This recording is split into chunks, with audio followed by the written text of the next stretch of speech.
Now, this time last week, as you'll recall, the country was reeling after revelations from ASIO that Iran was behind anti-Semitic terrorist attacks in Australia. The Islamic Republic of Iran and its Revolutionary Guards Corps was linked to the Adas synagogue fire in Melbourne in December last year and the firebombing of a kosher deli in Sydney's Bondi the previous month. The Albanese government had been urged to list the Revolutionary Guards Corps as a terrorist group and expel the ambassador for the past couple of years. And then it did just that last week. Dr Saba Vasefi was forced to flee Iran in 2010.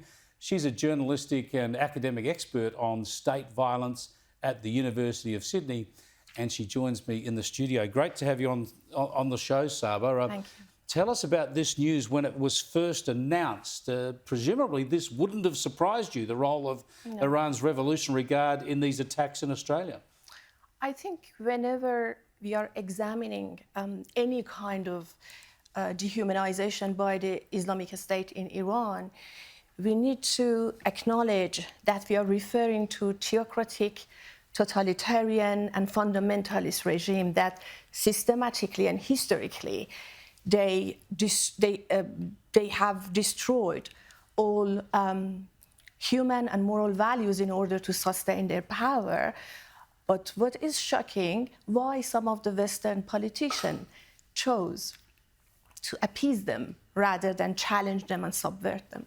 There's been a lot of appeasing of Iran over many years. We could talk about Barack Obama and Joe Biden, but other countries, and I think Australia's been very slow to act, even when we knew Iran was behind the October the 7th Hamas attacks, and when Iran was attacking Israel, we still had our government not taking any action against Iran. But why would Iran want to commit anti-Semitic attacks in Australia? Why would they want to stir up anti-Semitism in this country?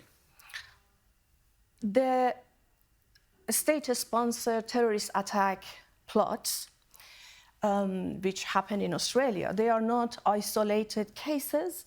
They are part of the regime borderless state terrorism machinery.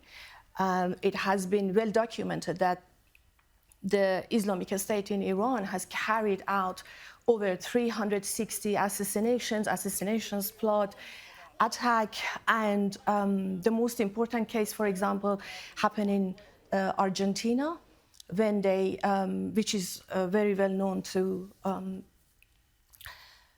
bombing attack in Amia, which they killed over, I think, 80 Yeah, there's been some Jews. Shocking examples and other cases of dissidents being assassinated. But why a deliberate attempt to stir up anti-Jew hatred in Australia?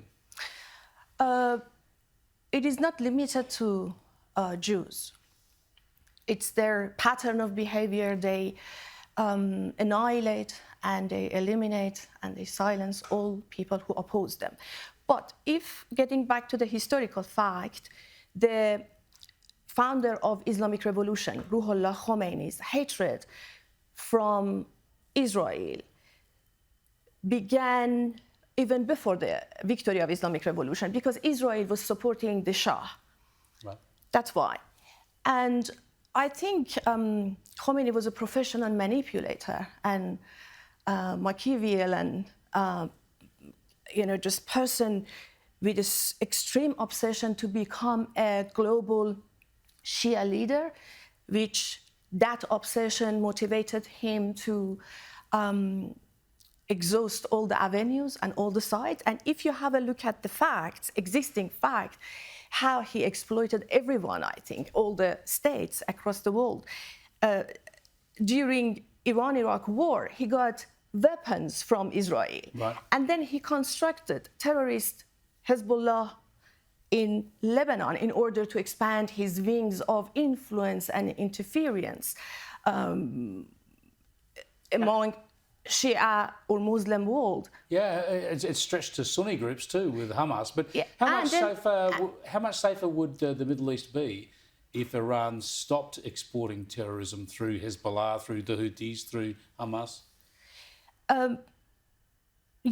I was going to give you some example how they are colluding with their proxies, like Hamas as a terrorist organization.